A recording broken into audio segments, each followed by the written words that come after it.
Mintig na siya ng nga, peace be with you.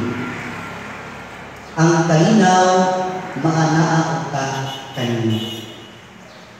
Niya ako nasayang mga kaigsunan, nanong peace kanunay ang iyahang introduction after His resurrection, tungod kay aware si Kristo based sa mga account na nabulong sa previous na mga Sundays, na ang iyang mga tinuan after sa iyang crucifixion until na siya nabanhaw, ang iyang mga tinuan nagpabilin nga nakadlok, nabalaka, naguol, o gani na ang pagduha-duha.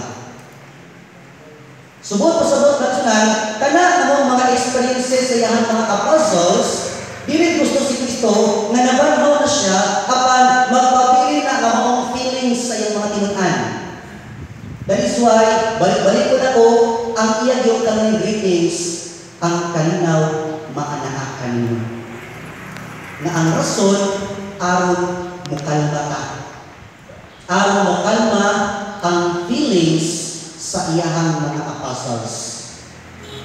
Kung ako naduog mga series sa tulo na mga Domingo Milabay, pero hindi na dito maduog ng amang word. Peace be with you. O karon, ang maong introduction ng peace be with you matsunan, nahimo siya unit tungod kay sama sa nahitabo sa mga apostles, bisan na nahadlok sila, nabalaka sila, nagduha-duha sila like doubting Thomas, pero nangitag ako sila way aron nga makapag-participate sila nga mag-unite, nga malaumon, nga unta ilang mahimamat ang bitawag ko pagkabanhaw ni Kristo. According sa first verse ng account mga kaigsunan, quoted from Gospel of St. Luke, ingon siya dinhi, samtang nagsugilon pa sila ni ini, mitungha ang Ginoo sa kaliwala nila ug niingon, ang kalinaw mag-uban kanino o maanaa kanino. Kaya di ay, ang point rabi ni Kristo, para kadtong mga tao nga kung saliin, nagpabilin sa kahadlo, nagpabilin sa paghaduha, nagpabilin sa kabalaka o kabalaka, sa ikatulong simana sa kabanhawan, giprove ni Kristo na tinuod na nabanhaw siya. So, ang mga kabanhawan na kusnan, na gitawag na o process. Nga tanan ang process na kusnan, mo'y mahimon o karong-tungtunganan para ang matag-usap po ka nato, although wala kita makasnati sa personal na pagkabanhaw ni Kristo, apan sa atong panahon karon dapat natay hiniusap pagsabot nga ma-realize po nato o ma-appreciate po nato nga ang Ginoo nabanhaw gayon.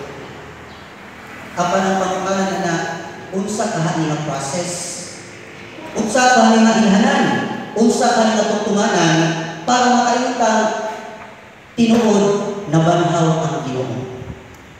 Dili lang tungod kay gi-celebrate sa simbahan ang gitawag Easter season. Dili lang for the reason nga mayunta nga nabanhaw kay naghimutang alleluia. Dili lang for the reason nga nabanhaw tungod kay naghihimong maighante o whatsoever nga mga traditions and cultures na ato ang na-inherit from generation to generations. Kundili, naay usa ka dako natong tungtunganan nga mao ni magdala ka nato sa atong pagsabot kung nagpabilin kita sa pagduha-duha, nagpabilin kita sa kanang huna-huna bitaw tinuod pag yung nabanhaw siya, mo nang tagaan tag 5 kabuta nining buntaga nga mo'y atong inhanan nga makaimutang tinuod nabanhaw siya. Unsa man yung 5 nga butang mga higala? First, according sa account ni St. Luke, katong gibasa nila in verses 36 na nag-ingon, samtang nga nagsugilon pa sila ni ini, nitungha kalit sila tubangan. In short, ang atong ilhanan aron maka-recognize kita nga tinuod na banhaw siya, naa ang gitawag o intervention. Nga kanang intervention mga kaigsunan, nagdala sa pagsabot kanang word bitaw encountering with Jesus. Kana bang nay atong pag-encounter ni Kristo sa panginabuhi. Apan kanang word na encountering with Jesus mga kaigsunan, Kung ma-misinterpret nato na, danger siya, kay base o maabot sa point na kanang word without self-proclamation. Like, mag-mention na natin sa kataw, example, like Apollo Kibuloy. Tungod siya ang bitawa, personal na interpretation nga nakipag-encounter siya sa Ginoo, muna ang iyang interpretation, self-proclaim. Nga mato niya, I am the appointed Son of God. So in short, ako ang pagkahon, kung saan yung word nga encountering with Jesus. Nahimon itong pagsabot, na mo'y atong tungtunganan na itong inhanan,